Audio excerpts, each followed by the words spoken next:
you can't get to heaven. No, you can't get to heaven In a mini skirt. in a mini skirt. 'Cause God don't want 'Cause God don't want no little flirts. no little No, flirt. you can't get to heaven in a mini skirt.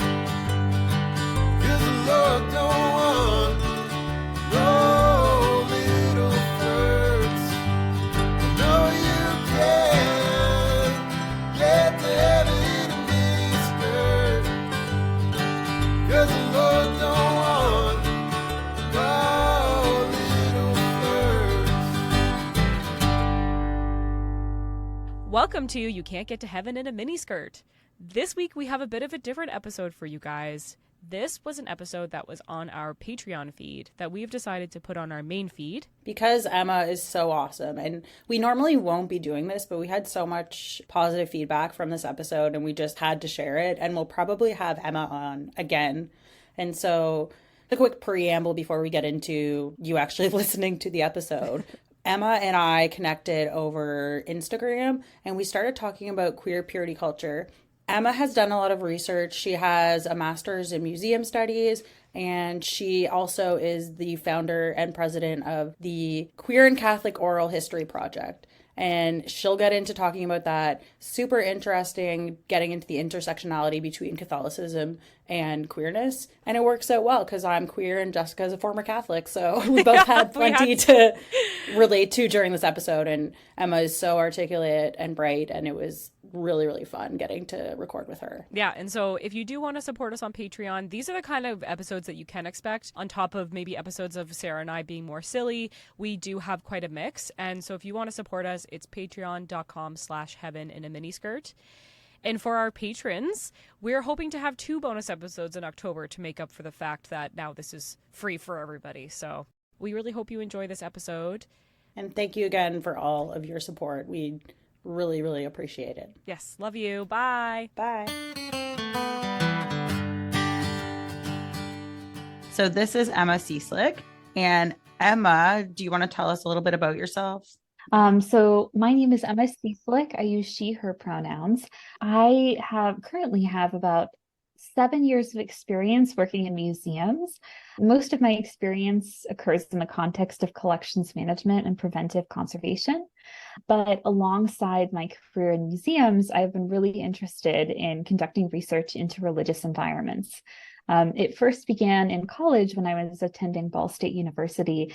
I became involved originally with a project focused on the historical experiences of Jewish people living in small town Indiana in the 20th century. And as part of that experience, I was curious about how it transferred or conflicted or compared to present experiences.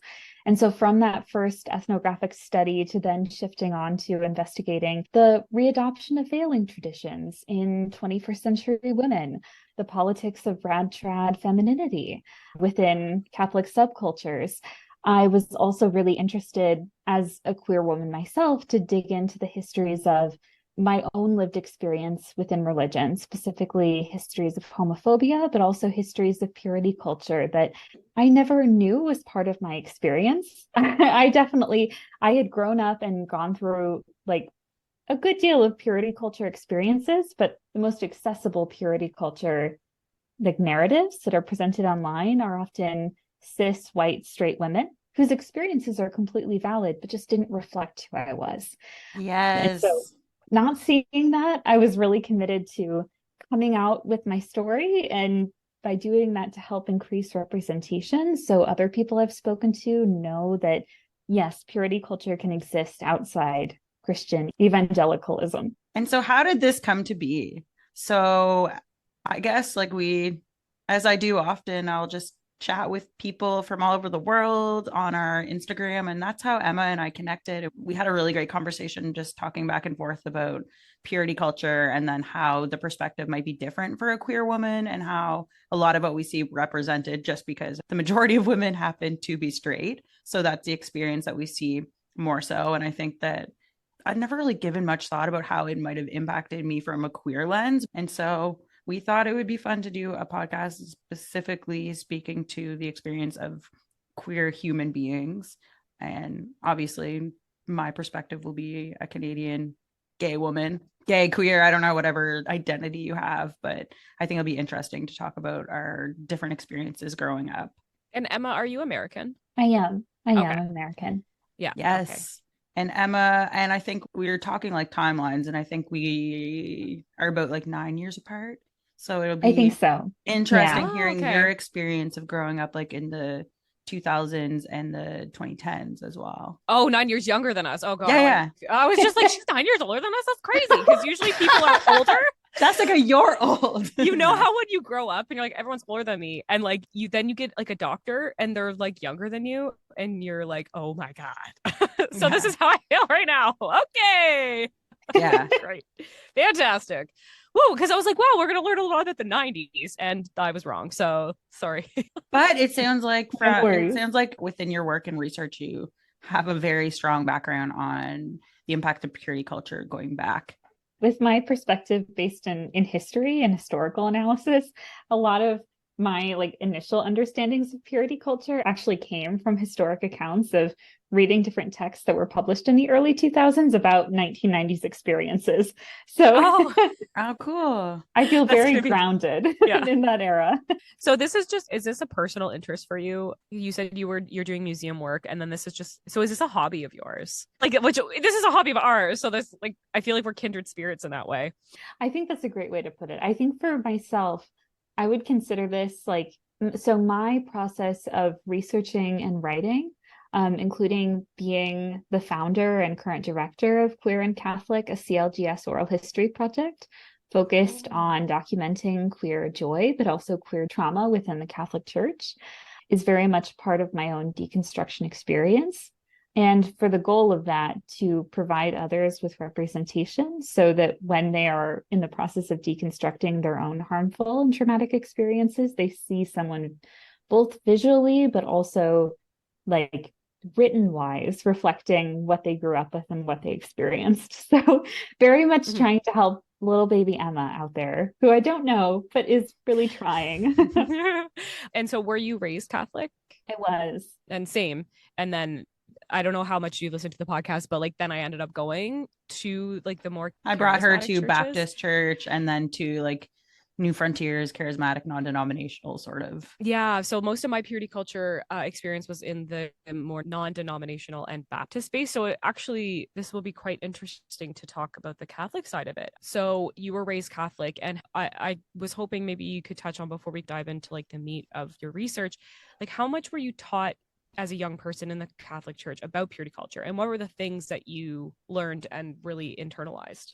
That is a great question, because I think from my own perspective, very much how I came to this was I was raised in a very conservative Polish Catholic church growing up. So it was very much in the same way of like folk Catholicism within each like cultural brand and cultural significance. And so for me, it was one of those things where growing up in the church, I had never heard anything about purity culture.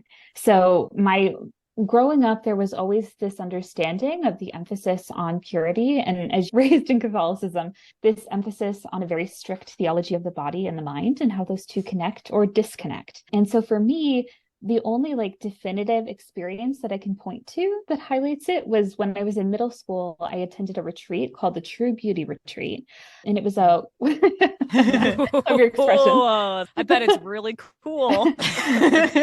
Not problematic at all. Not at all. What do you say that? You can just tell from the title. Yeah. 100%. So it was one of those things. It was a week-long retreat, and I attended it. It was put on by our older religious education instructor and director at our church. And the point of the retreat was to bring together young girls in the religious education program at my parish, but also surrounding dioceses, with the intention of like formating a very like Catholic-centered view of female sexuality and gender. So very much in the retreat, we had the experiences of, well, like, let's come together in a small group and pray for our future husbands. It's going to get there. And so we would do that.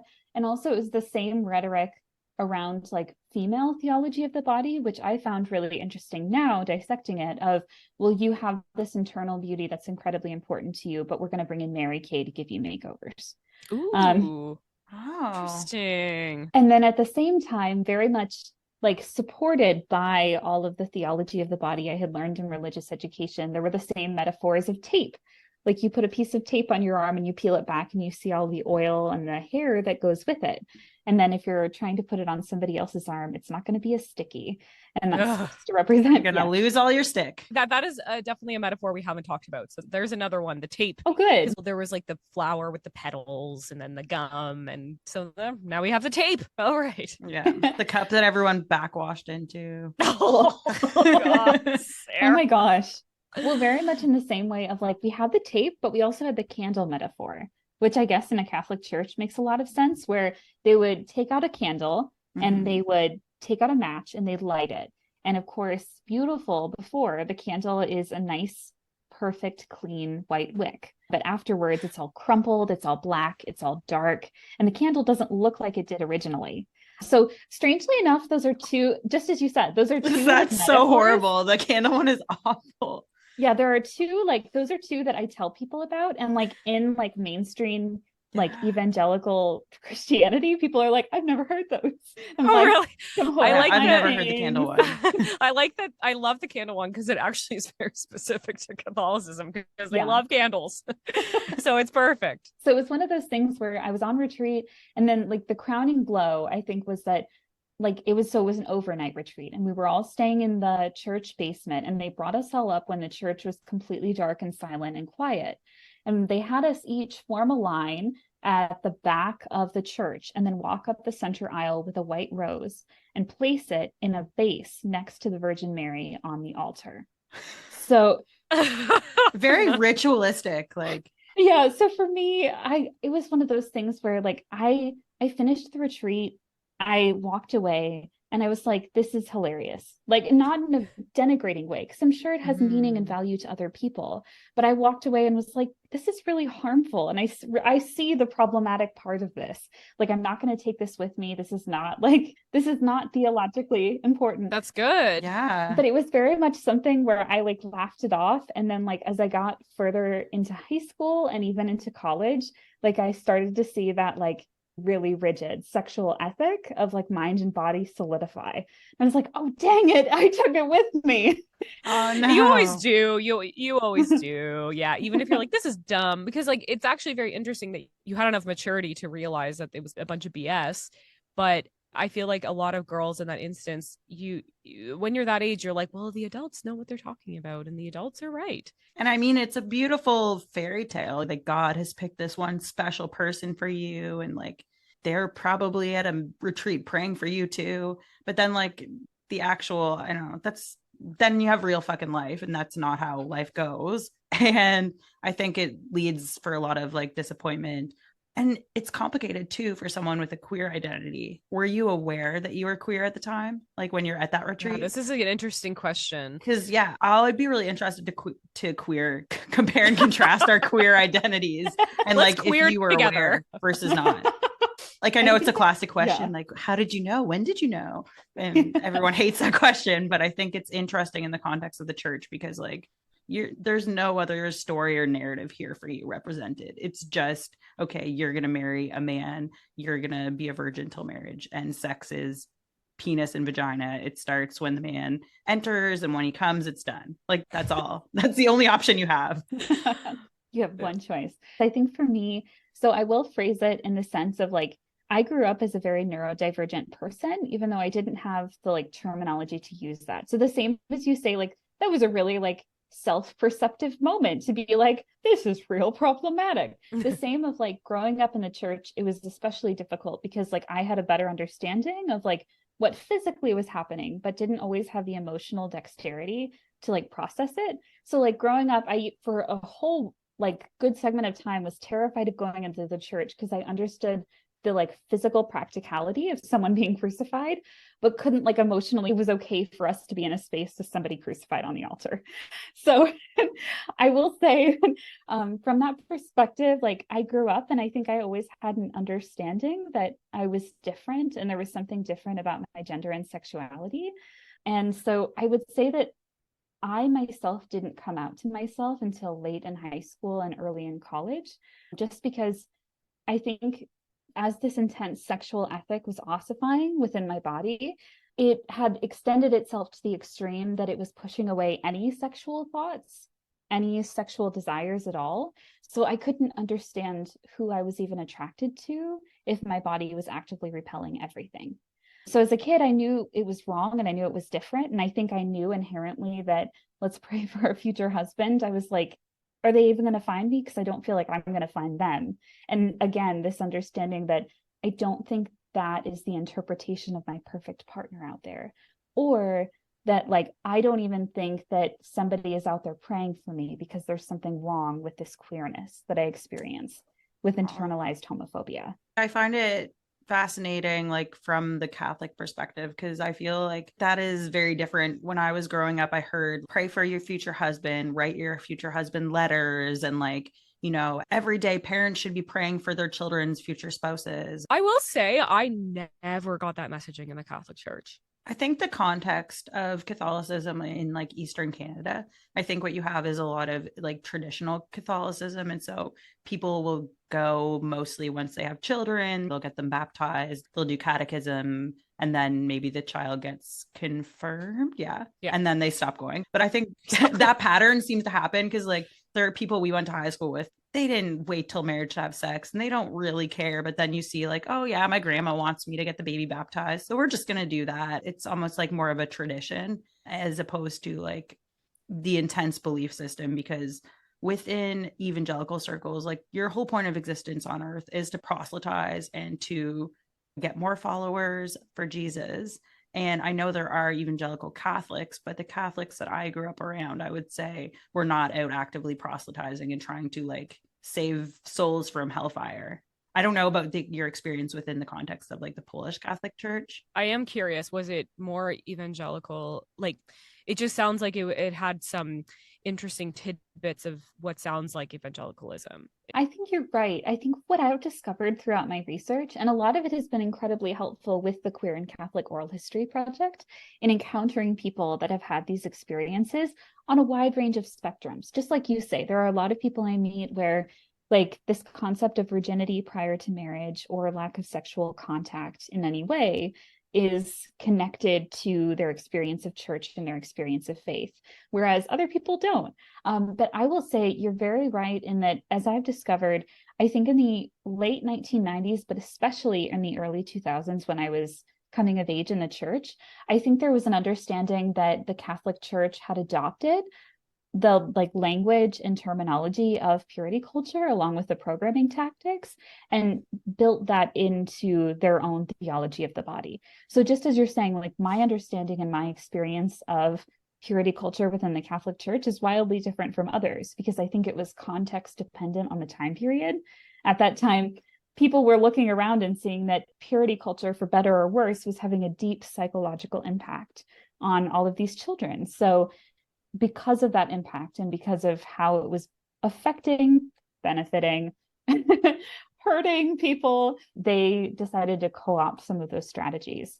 So it was very funny. The first time I will say that I learned about purity culture was I was in college at Ball State University in rural Muncie, Indiana. And I was working as an oral history research associate on the Muncie LGBTQ plus history project. It's run by an amazing professor, Dr. Emily Johnson. And as part of that project, I had started out with an interest in the LGBTQ plus community with a specific focus on religion. So it was right after I had conducted my research with the Jewish population in Muncie. And I was like, hey, I can take on this specific area of research within your project. Would you be interested in my contributions? And so I had spoken with the only queer affirming wedding videographer in Indiana, the entire state. There was only one? What? There was only one. There was only one? One. What year was this? Shit, man, what? I graduated college in 2021. No. No, no, Yeah.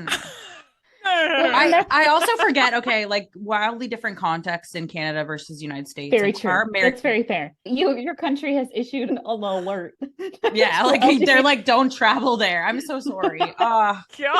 So yeah, continue with your story. I'm sorry. I was just shocked. I think it's important because it's one of those things where like having like moved to a large city to do some of my museum work, I think the biggest impact for me is being around all people that have experiences like yours, which I'm so grateful and so thankful that they had those experiences of like, what the heck? What do you mean you had purity culture experiences? What do you mean you were raised in like a really queer-phobic Catholic church? What do you mean? So I think it's important to recognize as well that there are people that are living in conditions of intense queer phobia and intense purity culture to this day. Because a lot of people I speak to are like, man, like that's really rough. And I'm like, thank you, I appreciate that. But I'm glad we live in the 21st century and things are better. And I have to caveat say that it's not always better. And there are still systems that continue to impact and hurt and harm queer people, especially trans and non-binary folks within religious circles.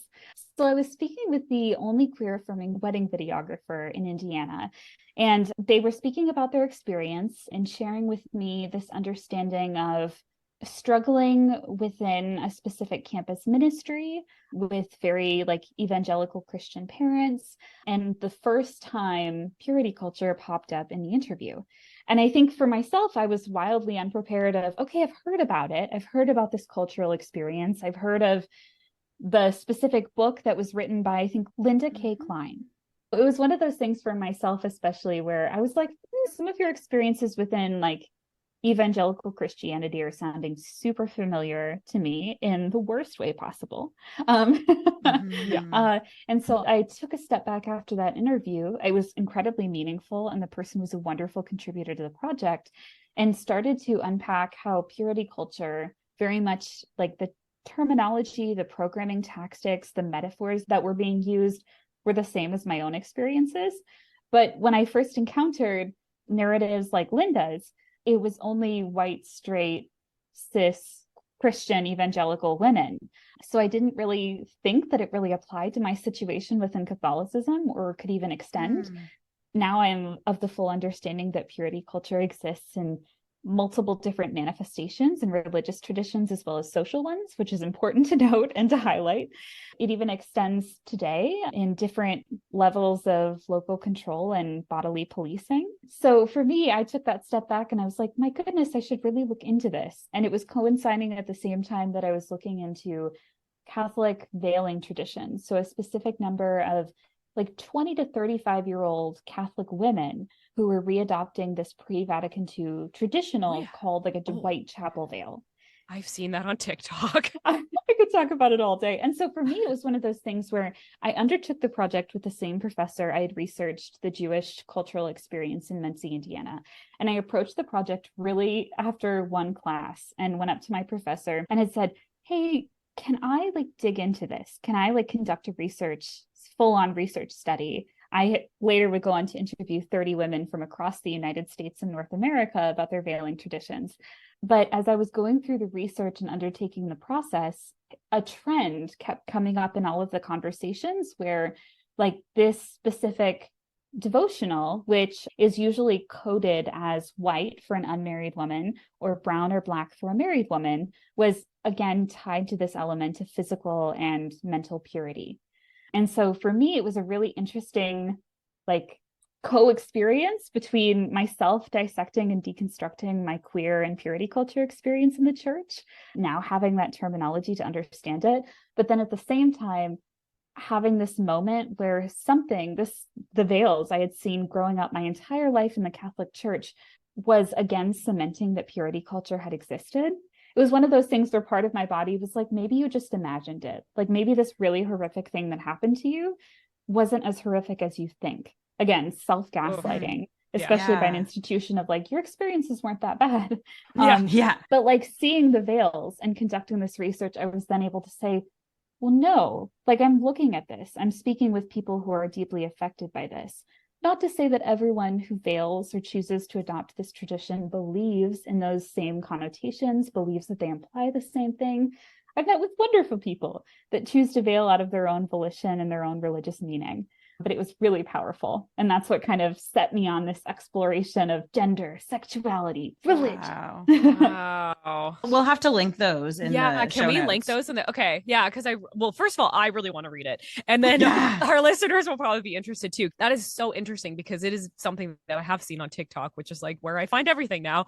And it's fascinating because again, you don't want to like judge people and be like, oh, you're just falling into these patriarchal roles. But like that is my initial instinct. But I try to just like take a step back sometimes and be like, there has to be more of a reason that people do this. It's not so simple. So after the veiling research, what was next for you? That's a great question. It was a question for me as well. It was a question for me as well. So I was just coming out of college. I had a wonderful friend group in college that I will say was incredibly supportive of my own growth. It was definitely, I like stumbled upon like this queer group of friends that I still am very close with that understood like that something intense was going on, even though none of them really were like part of any churches growing up, but were really supportive of my growth. And so I graduated college. I had this interest in mind of I need to deconstruct my own experiences to understand what I'm going through. Also, you're living through a pandemic. That's a lot. God, right when you graduate too. Ugh. Yeah, so for me, I like was leaving college, and for me, because of the job market at the time, I thought that the best natural step forward would be to go to graduate school. So I had applied around, and with all of my background work in collections management and museums, I applied for museum studies programs, master's programs across the United States. And I was very grateful to get into a good selection and ended up attending George Washington University for my master's of museum studies. So it was one of those things where I attended the school and there was so much information that was coming to me about the ethics of museum studies, the politics of sacred objects, which is my specific focus in museums. But at the same time, as I was going through all of this and learning, my deconstruction was still happening. So I was still trying to process what I had been through, but also find an outlet for me to keep researching these topics and writing about them and increasing representation. So throughout my graduate studies, I kept writing, I kept sharing my experiences. I really developed a fondness for researching religion, which I was able to do alongside my studies in graduate school, which was really nice. And during that experience, about a year into my graduate studies, I had been going through my own experiences, and along with trying to find examples of Catholic purity culture narratives, like people's experiences on the web at all, I also couldn't really find anyone's like queer Catholic experiences. Granted, there are wonderful scholars out there who have developed a number of books about specific communities, such as priests' work within HIV and AIDS pandemic experiences, along with lesbian and queer femme women of faith, women religious who were experiencing their identities and love within convents, within cloistered life. But there wasn't really any experiences of people just existing as queer and Catholic, especially experiences where like there wasn't any concrete examples of people who had stayed in the church or who had documented them like wrestling with what that meant of like, am I part of an institution that continues to perpetuate queer phobia? Am I contributing to it? Is my being part of it an act of complicit intention? And so I reached out to Dr. Bernie Schlager at the Pacific School of Religion. And I had asked him if there was any sort of, because I'd been investigating across the US, if there was any sort of like whole archive dedicated to queer and Catholic experience. Because I figured, of course, there should be. Like there should be somebody out here who's documenting all of this. And strangely enough, I came up empty. There was no real archive of any experiences. Nobody was creating a document both of like Catholic trauma and Catholic harm affecting queer people for the reason of keeping an institution accountable and also making sure that this gaslighting I experienced can't happen because somebody can say, this is real. These experiences were valid. This is fascinating. Oh, and I just want to say, like, because Catholics and queer people, that's two huge populations. Of course, there's going to be an intersection of, and like the Venn huge diagram intersection, it's like- going to overlap. So this is actually quite fascinating that there's a lot of talk about evangelical and the queer experience within evangelical churches or in Baptist churches. But so what you're saying is that like this is something that you have developed. Wow. So I reached out to Bernie Schlager, and I love Bernie dearly. Bernie had said, well, if it's you who keeps getting this reoccurring thought in your head of there should really be this archive, where does this archive exist? Then it's probably you who's meant to create it. So in summer 2022, I then founded the Queer and Catholic Oral History Project with the help of Bernie. And currently we've interviewed about 22 people so far, with lifelong interviews ranging from trans and non-binary ministers and priests within the Catholic Church, including the old Catholic tradition, also closeted LGBTQ plus people who are currently going through the ministry, currently in seminary, and also speaking to people just at their own intersections of experiences about why they chose to stay or why they chose to leave. My goal for the project also is to collect the experiences and remarks of parents who were raised in the Catholic Church and chose to stay. Just a little queer Catholic Emma down the line can be like, oh my goodness, there are affirming people. There are affirming people that are creating these spaces. And I think it's so interesting because we often we see the statements that institutions have, like this is our statement of belief. And yes, the Catholic Church is obviously not queer affirming, but that doesn't negate the fact that there's, I'm not sure percentages, but there's definitely people in every church that would be queer affirming. Like the Baptist church isn't queer affirming, but the vast majority of people in our generation that I know that are Baptist are queer affirming. So I think it's at this really interesting point that we're going to see a huge change culturally in the next generation or so. I think that's one thing that's been really instructive throughout the process. So I will also say that this past summer, so summer 2023, I had been working and actually shared a post on the outreach website founded by Father James Martin within the Catholic Church about my purity culture experiences as a queer woman for the exact reason of increasing representation. And he had also learned about my Queer and Catholic Oral History Project and invited me to the second annual outreach conference to be a panelist on the Catholic Lesbian Experience panel. Wow. Wow, that is so cool. We especially love the title. Yeah.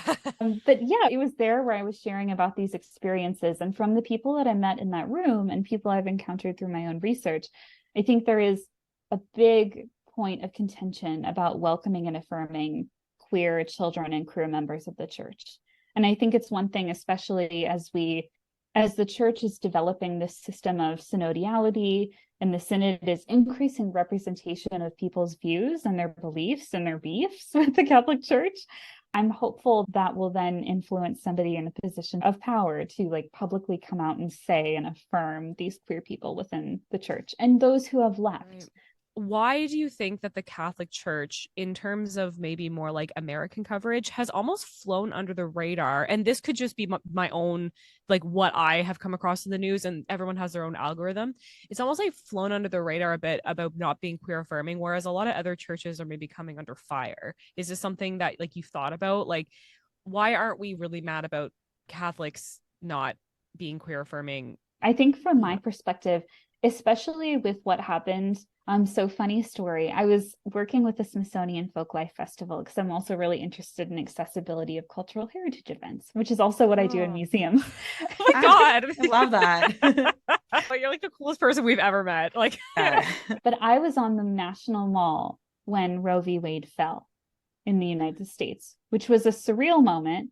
But I think especially in the wake of this in the United States, that was the main focus that everyone had in the Catholic Church, because as such a big opposer of abortion, opposer of choice, there was this understanding that was the main issue that the church had in intervening with public and legal affairs. So that was the foreground. But I think you're exactly right. I think from a lot of perspectives, I think there's not as much representation of which exists, of Catholic people whose parents have forced them into conversion therapy, Catholic people who experienced queerphobia, and a lot of people who experienced internalized and implicit homophobia within the Catholic Church, often through a veil of silence from their parents and their communities about if queer people even existed, that isn't as documented. And because of that, there isn't as much outrage about, like, the Catholic Church is terrible to people. What are they doing? Which is very true for the harm that they've caused queer people. But especially as a member of the LGBTQ plus community, when I tell people I was raised Catholic, there's an automatic assumption that I must have left the church, because the Catholic Church just cannot coexist. It's like water and oil with queer people's identities. Queer people cannot exist, cannot thrive within the church. So I must have left. Must have abandoned this part of my meaning.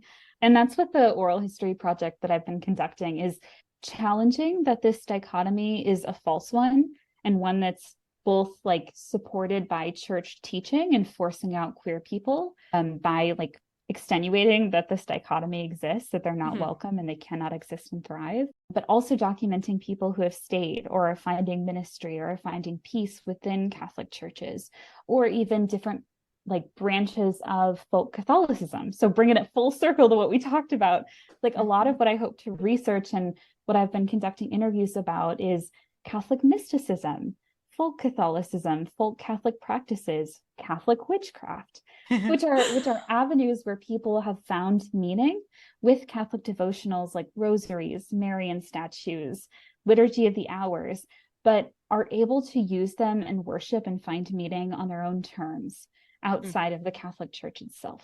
One thing I'm really interested to hear a little bit more about, because obviously like we can talk about our experiences as like queer women, but I wonder for like people that are like gender nonconforming or transgender or non-binary, how that impacts, and like if you've had a chance to interview people and their experiences. So I will say, like, with full disclosure to myself, because I have to acknowledge my own privilege, like I am a white, queer, cis woman. So the people that I've spoken to have been incredibly helpful and eye-opening, but I don't claim to speak about the experiences if it's my own. But from what I've encountered over the past several years, things have worsened of specific bishops creating guidelines where they will not issue new birth certificates, bishops that will not welcome people with new names into the church. And there's been a lot of pushback, especially against trans and gender affirming healthcare.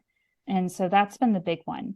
And this was specifically, it was recently with a, trying to remember, it was a specific release of an anti-trans document. Here it is. So it was released in 2019, and it was an official statement from the Vatican rejecting the idea that people can choose or change their genders and insisting on sexual complementarity of men and women to make children. So it was actually released during Pride Month. Oh my God. Yeah. Great timing. It was really bad. Everyone was very upset. So it was released. This specific document, it was immediately denounced by a lot of LGBTQ plus Catholics and even people outside of the church as a way of like enforcing like Catholic anti-trans and anti-non-binary identities. So the text is called Male and Female, He Created Them. And so from that document that was released in 2019, then a huge number of bishops and Catholic leaders around the world, especially in the United States, are passing then these decrees and guidelines within their own church, archdioceses and dioceses that speak about not allowing people to change their name, forbidding people from undergoing gender-affirming healthcare, impacting this at Catholic hospitals that would provide this care and forbidding it. Oh, wow. I didn't even think about the implications for Catholic hospitals. I didn't think of that either, because that would be huge. Do you know of any maybe ramifications that have come from that? Have you seen anything like within the Catholic community? From my own experiences, and this is only from conversations that I've had with people, the big impact is like some churches have been understanding, just as we said, that there are affirming parishes out there, although few and far between and difficult to identify, but have created a space for people to transition safely and exist within their true identities within these sacred spaces, within these worship spaces. But over and all, the issue is that the Catholic Church, just as we've spoken to, wields a great deal of political and social power, whether it be in which systems of healthcare it offers, which government ties that it offers, which Catholic and severe far-right Christian officials are then passing on legislation and guidelines that affirm what this anti-trans and anti-non-binary document is affirming within Catholic circles.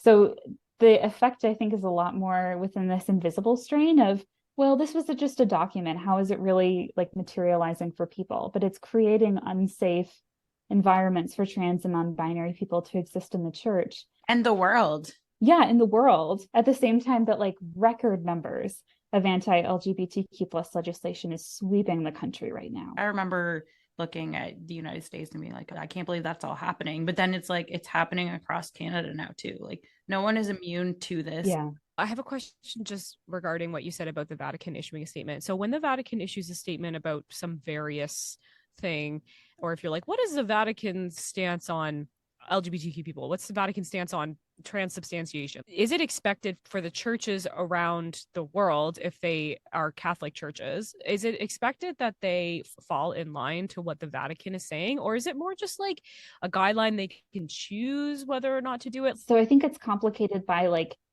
the Vatican is the end all be all, with the Pope being Christ's representative on church, like on earth. So any like responses or like doctrine or dogma that's coming from the Pope, coming from the Vatican, is Catholicism. And that's why, especially when Pope Francis has like made gestures of welcoming and affirmation for LGBTQ plus people, although limited and clearly not enough and not systematically. A lot of people are saying that's a specific change, but it's the Vatican itself and the papal seat of Catholic leadership is like a sort of government to itself. So some decisions are made through governmental authority of like different groups of people who are put in charge, largely white Catholic men who are put in positions of power and leadership. So then it trickles down to everything else. It's the same thing where, I think there's a specific line between like formal scripture and like papal document, but they're like super close, razor thin. Yeah. If you think about other like maybe Protestant religions, like do any other religions really have something like that? No, where, like, this was one of the big like critiques of why the Catholics weren't real Christians. When God, Sarah's always talking about. Yeah, everything I know about Catholicism, we've joked, but it's true, is from the lens of a Baptist that does not accept Catholicism. Yeah.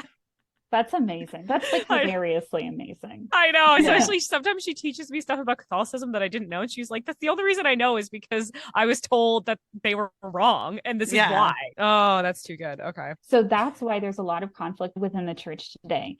So my research about veiling traditions actually ties, because a great deal of the people, of the young women who are adopting these veiling traditions, are doing so along with rosaries, scapulars, miraculous medals as part of this radical traditionalist Catholic sect within the church itself. So that's where the issue is coming up. The previous pope was very much aligned with like this pre-Vatican II mentality of like easing restrictions on Catholics around the world to be able to practice the Latin Mass, to be able to practice it entirely in Latin with chanting, facing away from the congregation. But that is why there's a lot of conflict, because currently Pope Francis is pushing back against this and reinforcing the legitimacy of the Second Vatican Council and saying, oh my gosh, like, no, like we made these changes in the 1960s so that women didn't have to have their heads covered when they entered the church, so that all of the masses were going to be said in the vernacular language, so that we wouldn't be doing these traditions. And that's creating a schism, because then like radical traditionalist people that are pushing back against that are saying, well, then he's not my pope. Like, then he's not the representative of Christ on earth. Then he's not my representative. And then again, that complicates the whole idea of, well, he is, and what it means to be Catholic is very much tied to the papal seat of power in of itself.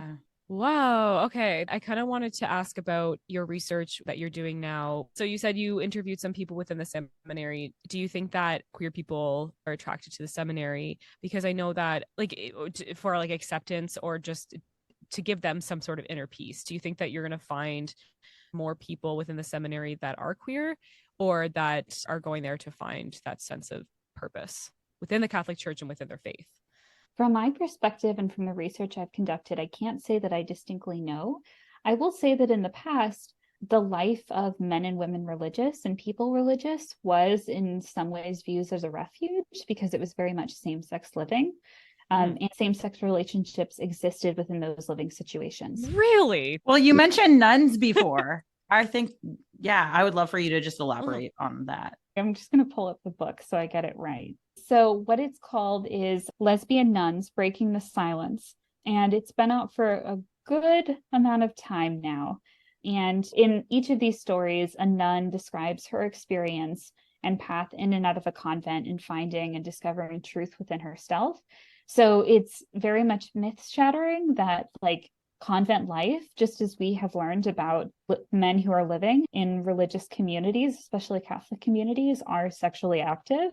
It's about women that were finding a home within religious environments and Catholic convents. So big shout out to that book as well. But I will also say that one of the other things that I found is, just as you had pointed out, Jessica, earlier, the people that I've spoken to, and again, it's only been a few amount of people, so I don't know if it's representative of major experiences, but they've spoken to how there is this emphasis on celibacy within the Catholic tradition for priests, for nuns, for brothers, that very much aligns itself with the majority Catholic view on like quote unquote homosexuality.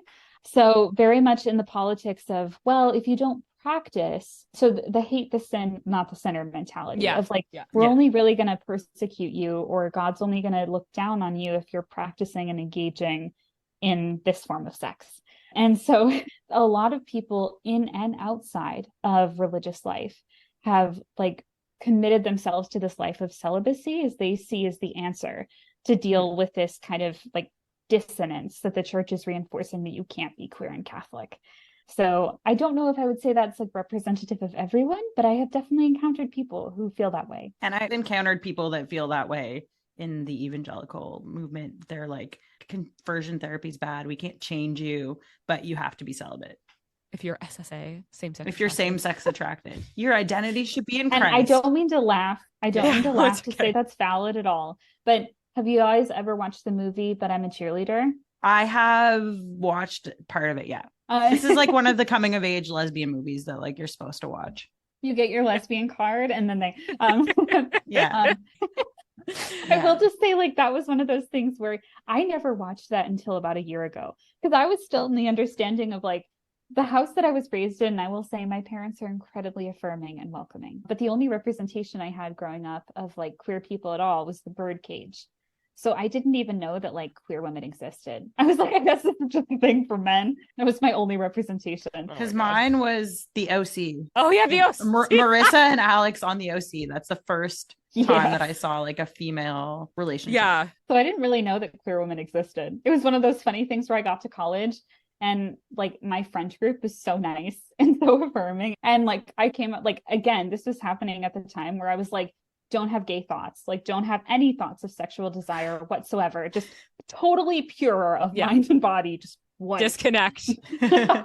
So like when I started to like break down those barriers, I was like, this is a real thing that exists. It was also hard because again, in this Catholic church growing up in the early 2000s, their policy along with purity culture was like gay people just don't exist. We're worried that if we talk about them at all during the church, it's going to influence somebody else to get interested. It's a contagion. Yeah. Well, and so I didn't even know. I like had no until I got to college and I was learning about these things and met other queer people. I like didn't understand that like what was even going on. I had no idea. I'm curious too about Sarah, because so Sarah and I attended the same Christian summer camp and we worked there. Yes. And while working there, we got a lot of our purity culture teachings. I'd say the majority of mine came from that camp. Confessing that I'd made out with someone to the director. I told you. Oh my God. Yes.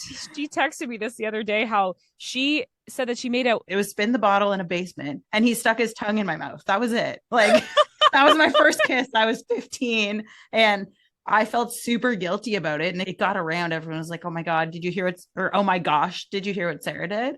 And then like this older mentor that we had at camp was like, you need to tell the director about this. The director of the camp, who's like a 40-year-old guy. Yeah. Like, so it's so awkward. I'm just like in his office and I'm like telling him about that. And like What is he thinking? Well, it's funny at that point because like I had also kissed people, Sarah, and I was working there and nobody cared. Like I was held to a very high standard by people. You were. I don't know why. they knew I was a lost cause. They had hope for you. So They were like, you can let her go. You can let her go. It's going to be okay. yeah, so what I was going to ask about summer camp was we got a lot of messages about purity culture at summer camp. What, as you, Sarah, like being queer, because I have no context for this, being heterosexual, and all of my issues are surrounding heterosexuality and purity culture. Did they ever talk about lesbians? Did they ever talk about gay men?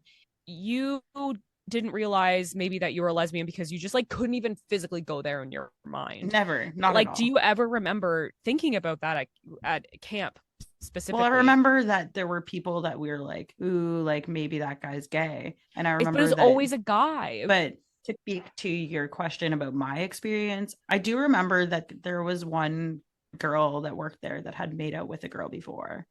And this was the era of like Katy Perry's song, like I kissed a Yeah. girl and I like it. But to me, lesbianism was just, it was fetishized. It Yeah. was very much through the male cis heterosexual view of like women are hot and lesbian porn is something that guys like to look at. And so to me, my experience is seeing, the only time I would have seen girls kiss would be like when someone got way too drunk and, oh, did you hear so and so, they made out in front of the guys, like they're showing off. So that was my whole view of lesbian sexuality, or like as a queer woman, that was the only thing that I saw.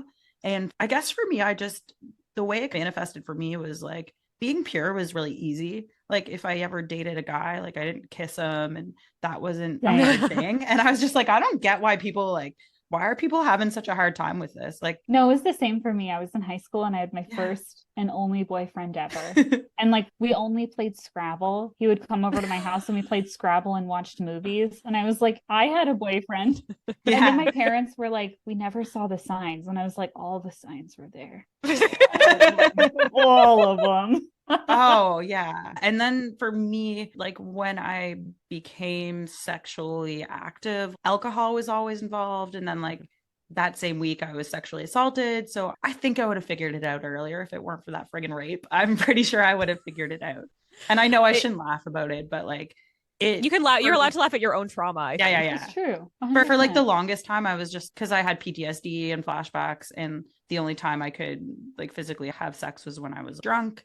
And so to me, I was just like, it's really hard because of the trauma that I went through. But then when I didn't have as many like active symptoms, and then I was still having sex with men and really not enjoying it. And You were also raised in this environment where like this didn't even exist. So I can see it took you a long time to get there. it wasn't physically an option. And I mean, like the cost of it, obviously I'm happy with my life and the decisions I've made, but like it was really, really, really hard. There's relationships that like there's people that I don't talk to anymore. I think like with time things get better, but I also think just growing up in the time when we did, because like like gay marriage was legalized earlier in Canada. It was 2005, which is great. 15 years of life growing up and that not even being a legal option and not having representation. I think representation is huge. And that's why I think the Queer and Catholic Oral Project, I think that is so important because, so for me, I created a space online. It's a community on Reddit and it's called like Late Bloomer Lesbians. And I think there's like 80,000 people that are subscribed to it now. I don't really go on it much anymore. So Yep. That's awesome. yeah. And so Anyway. there's something so powerful about, it's like that self-gaslighting that you're talking about. Like maybe I'm just crazy. Yeah. Maybe I'm just creating this situation in my head and I'm crazy. And especially like people, it's just the classic question, like, how did you not know? You feel like you have to have an answer for someone when it's like, it's not just one thing. But I mean, to myself, I was like beating myself up for how was I not more self-aware? Because when I look back, like all of the signs are there. But even us being so close, I would have had no idea. There was no context for it. There was none. No. It's interesting to look back. Do you think that if you had today's context, I guess this is a question for both of you, if you had today's context, TikTok, Instagram, late bloomer lesbians on Reddit, do you think that you may have known sooner? Or do you think that maybe the church would have sheltered you even more?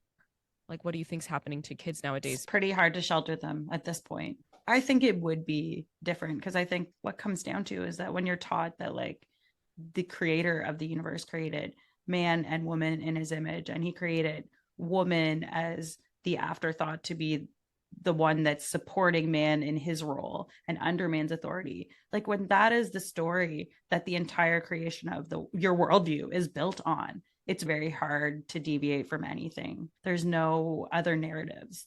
And I think that's why, like, even us doing our silly little episodes when we're like, were David and Jonathan gay? Were Ruth and Naomi gay? Like, was Paul gay? I love trying to take a queer lens and just apply it to everything now because I never had that growing up. And I think it definitely would have been different at this point.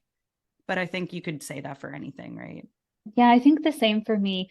It's one of those things where I often wonder if that one person who I interviewed hadn't used the term purity culture, would I be here where I am today? Because for me, immediately after I heard that term and have been curious what it meant, and after a conversation with the professor who runs the project, I turned to Instagram for the first time. I wasn't really socially active on Instagram for a while, but I learned about the like for you section. And like the algorithm clearly learned that it didn't what purity culture was. It knows. It knows. So for me, I agree with you, Sarah, as well. I think it's one of those things where, especially within the Catholic Church, I have a little bit of a different understanding. Growing up in a Polish community, it's very matriarchal. So like Cool. the women of the house like cut the checks, they manage the finances. Love it. The priest in our parish growing up, like he was, I would say, late 40s, early 50s. His mother still sent him a check every single week. What? Yeah, and that was normal. It was totally normal Yeah. for my community. But yeah, so for me, I would think like growing up in the culture that I did, I remember distinctly that I thought purity culture hadn't impacted me. But when the shame and fear of like revealing that I had like thoughts of other girls and thoughts of other women, like got to the point where I felt even so uncomfortable about confessing it in confession for fear that then a priest would go behind my back and would tell my parents and would spread it around. Like that fear, I believe, would still have controlled my experience of it.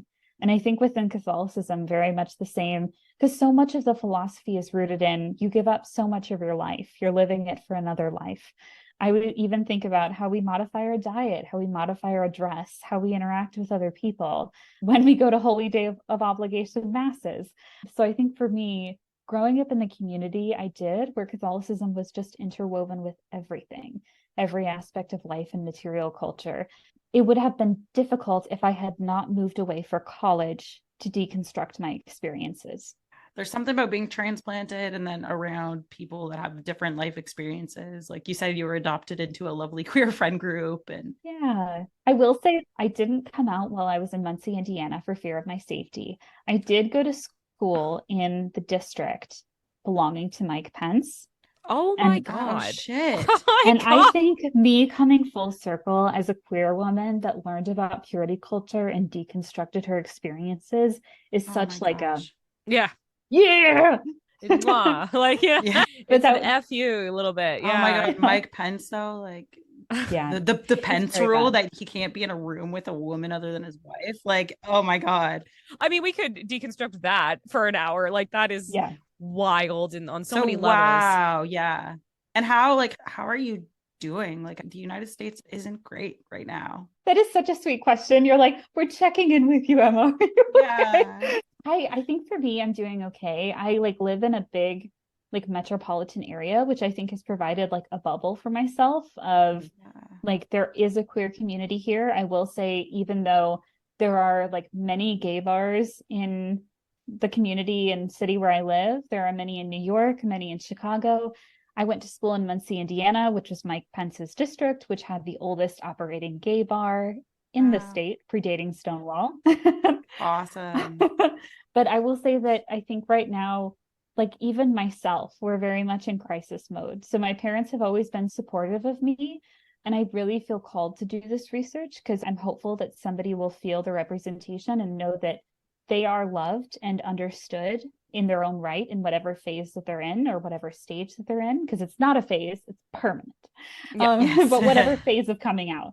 But I think right now, even myself and my parents have been like, you need to be safe and you need to be cautious. Because even though you're in a metropolitan area, like what you're doing, there are people in the United States that are so upset about LGBTQ plus people, not even being themselves, but just existing, that like people are getting hurt. When I went to the outreach conference this past summer, there was very much the understanding, and my parents have been so supportive of like, just be careful. We even had protests at the conference itself. Wow. But it feels very unsafe. It feels unsafe just to exist in this space. So yeah, because it doesn't have to be someone beating someone up or making threats of violence to feel unsafe. Like it's comments that you're just like, you remember, you're like, oh, like my existence is something that people think is very wrong. Like it's depressing sometimes if you kind of spend too much time reflecting on that or thinking about that. Is there anything else that we should discuss before we go? Because we're almost at the 2-hour mark. Yeah. It's funny. I had all these questions. We didn't even need them. I think the big thing for me is like purity culture still exists. And I am of the mindset that purity culture is the like systematic control and regulation of different people's bodies, especially focused on women's bodies and queer bodies.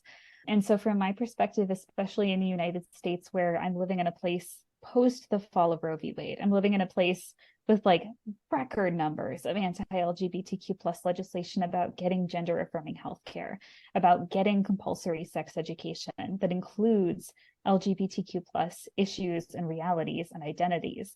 It's still alive and well. And I think that's my big thing is I'm increasing representation, but I also want more and more people to talk about this so that they know that it's still going on. It's still not okay. And we still have a while to go until we can no longer feel its effects in culture. And also it's not publicly permissible for this to still keep happening. I couldn't agree more. And I think that like, honestly, purity culture was one of the reasons why we started doing this podcast. And like, we jump around and do all kinds of topics, but I really like getting back to this topic because I just think it's so all encompassing. And you're right. It's still alive and well. And like, how do we smash it? But you know what's hopeful? Just the way that we have such powerful women in culture now. Like I'm a huge Swiftie. Jessica saw Taylor Swift, but like it's no longer like she's going to break records and it's not going to be like, oh, the best woman for this. Like it's the best person.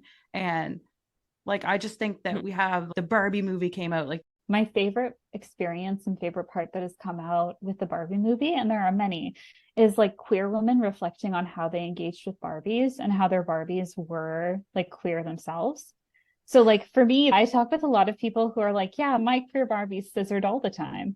Like my like my Barbies, they kissed all the time, both for the reason that like Kens were rarer and a lot of people didn't have as many Kens, but also me as like weird history, like lover kid, really interested in religion, like had, I think, removed the head of and had like mummified a Ken with toilet paper.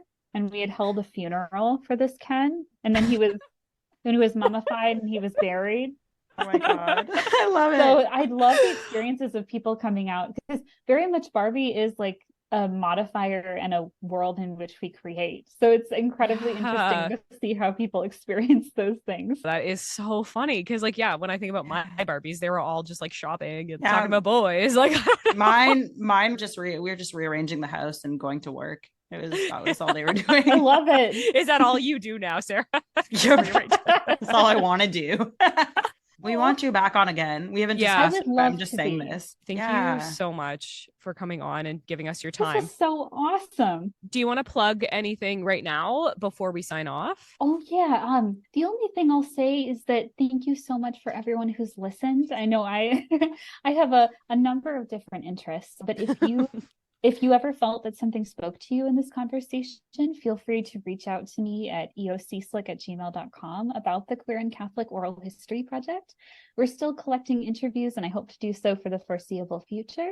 But if you're also interested in talking about intersectional folk Catholic dimensions, queer Marian art, or anything of the sort, my door is always open to engage in these conversations in the future. Wonderful. Thank you so much. It's been absolutely wonderful talking with you. Thanks so much.